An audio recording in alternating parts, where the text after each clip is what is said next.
Il y a plus de 2 mois, le prophète Joshua donnait cette prophétie.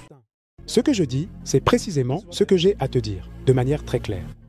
Le jour du 23, qui, selon vous, Dieu va-t-il véritablement soutenir? Toi ou bien moi? Les paroles de qui, finalement, vont tomber à terre et être oubliées? À terre, hein? Les miennes ou les tiennes? Je vais le redire. La date du 23, qui sera l'enlèvement de l'Église, cette date est irréfutable. C'est définitif? C'est définitif. C'est. Quel jour de la semaine est-ce? Je n'ai même pas vérifié. Cette date précise ne peut absolument pas être réfutée, c'est certain. Bien que le Seigneur nous dit en Matthieu 24, verset 36, pour ce qui est du jour et de l'heure, personne ne le sait, ni les anges des cieux, ni le Fils, mais le Père seul.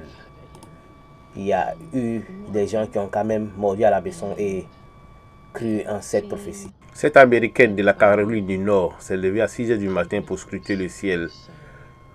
Malheureusement, elle sera déçue. Quant à un chauffeur de taxi Uber, il s'est fait beaucoup d'argent.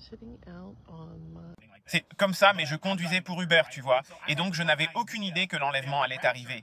J'ai donc pris en charge ce couple qui sortait de l'église. Ils montent dans ma voiture et tu sais, ils pleuraient. Je leur dis « Salut, comment ça va, tout va bien ?» Parce que j'avais l'impression qu'ils n'étaient pas en train de pleurer de façon hystérique, mais ils étaient émus, tu vois. Alors je leur demande « Est-ce que tout va bien ?» Ils me répondent « Oui, tu sais, le Seigneur revient, Jésus revient demain. » Et j'étais là. Attendez, genre demain. Ils disent « Oui, je crois que c'est entre le 23 et le 24. » J'étais là, ok.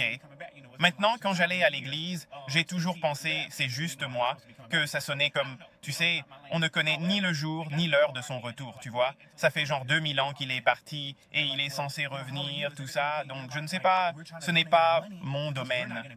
Bref, ils sont montés dans la voiture et ils pleuraient jusqu'à ce qu'ils me disent ça. Donc on discute et ils me demandent « Et toi, comment tu vas? Tout va bien dans ta vie ?» Genre, ils essaient de donner leur argent parce qu'ils ne vont plus être là, tu vois. Le Seigneur revient et ils vont partir. Mais il y aura encore des gens sur terre et les choses vont changer. Donc comment tu vas? J'ai dit « Ça va, tu sais, mais un peu d'aide ne serait pas de refus. Tu vois ce que je veux dire? Je ne vais rien refuser. » Ils disent « Ok, eh bien, on priait tous à l'église et le pasteur, il était d'accord que, tu sais, le Seigneur revient. » Et je me disais « Est-ce qu'il était d'accord que le Seigneur revient ou qu'il revient dans les 2 ou 3 prochains jours ?» Bref, il disait « On priait parce qu'on a tout cet argent et on veut le donner. Je suis là, moi je suis là pour les sous. Donnez-moi les sous. Je suis là. » Alors ils m'ont dit « On était à l'église et on a prié en mode « Seigneur, on va commander cet Uber et peu importe qui sera notre chauffeur, on sait que cette personne aura besoin de cet argent. Donc on veut aller de l'avant et la bénir avec cet argent. Vas-y, vas-y. » Alors regarde. Il me donne donc une liasse comme ça. C'est une liasse pleine de billets. Maintenant, garde ça en tête.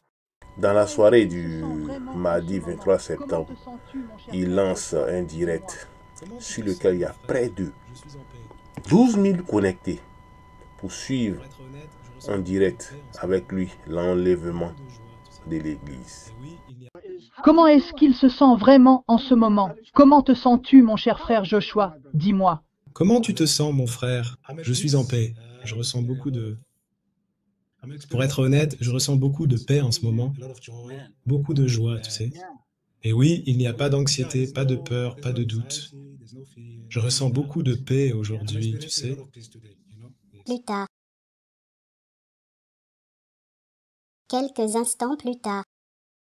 Si nous avons tort, on va devenir la risée de tout le monde. Tu sais, on n'est pas déconnecté de la réalité. On se rend compte qu'on prend des risques. Et pourquoi prenons-nous ces risques? Parce qu'on croit vraiment que Dieu t'est apparu. On croit vraiment que tu ne mens pas, que tu n'es pas fou, que tu n'es pas possédé par un démon, que tu n'es pas ambitieux. On croit que tu as vraiment vécu les expériences que tu as eues. Depuis ce matin du 24 septembre, ils sont devenus la risée de tous les réseaux sociaux. Comme le dit le prophète David, lisons nos Bibles pour éviter la folie avant la folie. Merci.